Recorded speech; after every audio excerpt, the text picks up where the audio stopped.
Okay, this is me reading my Harry Potter fan fiction that I wrote when I was in the 5th grade after reading The Half-Blood Prince before I really even knew what fan fiction was. I just wanted to write it for myself. I am now 20, so it's been 10 years, so this should be interesting. Okay, here we go. This one's called Ginny Hurts. Okay. The daisies were gently being blown in the wind. Ginny lazily... Strong start. Great. Good hook. Ginny lazily plucked one, and watched all the petals silently fly off. The storms were getting worse now. Everybody knew that it was because of Voldemort's return. Ginny believed Harry at the very beginning. Harry was never a loon.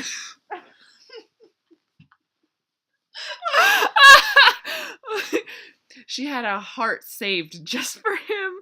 Aww. And just last year, he ripped it out and stomped on. I like it. He thought the world revolved around him, that everybody was in danger because of him.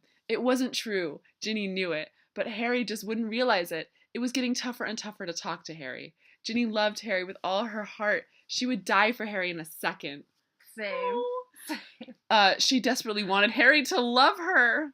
They had dated. It had been pure bliss. So, it had just been a few months. It still gave her everything she could have ever wanted in the world. Ron had been a git before. And she thought he approved of Harry. She thought. Nothing was to be thought anymore.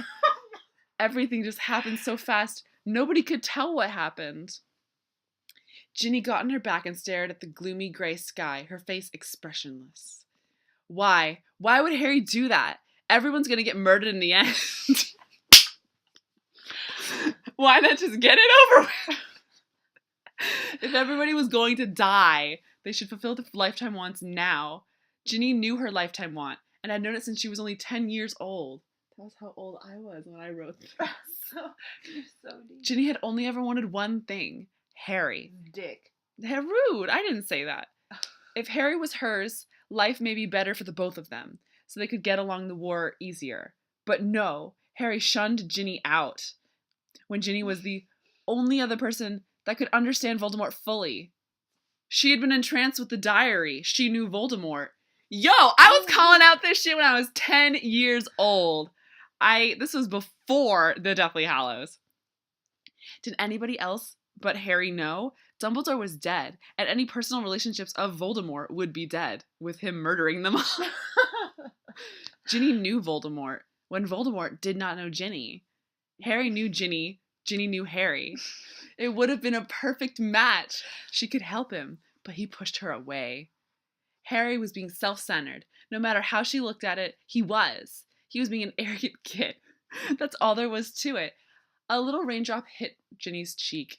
It trailed down her face, and more drops began to fall from the neutral sky. The daisies Ginny was laying on were getting soggy. And Ginny knew she had to go back inside.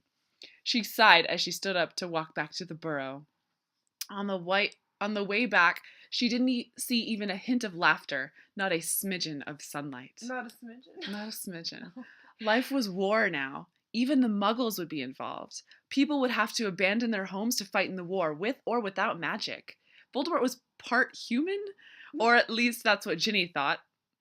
The burrow was in sight, and Ginny slowed down. The rain was pelting down on her. She looked to the sky and began to cry. Why? Why?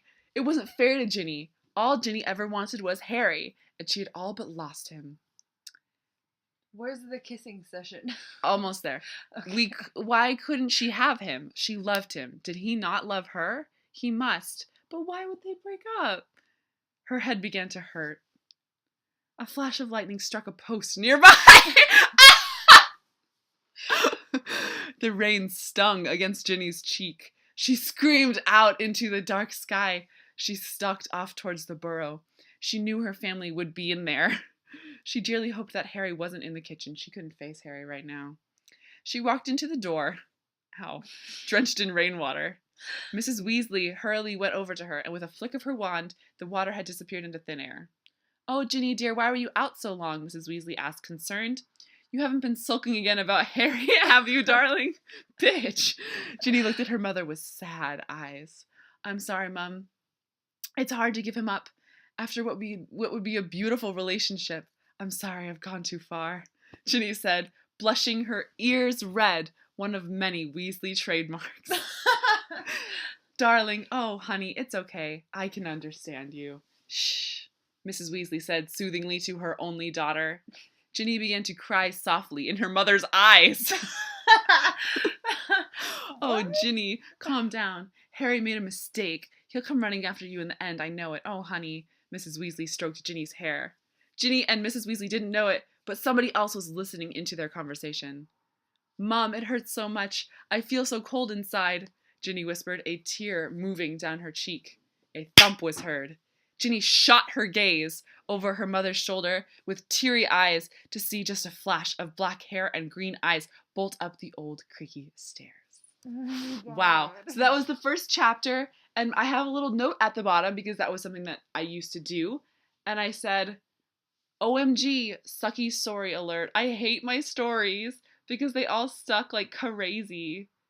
Oh, I never write long chapters, but I might write a lot of chapters, winky face. Wow, that was an experience.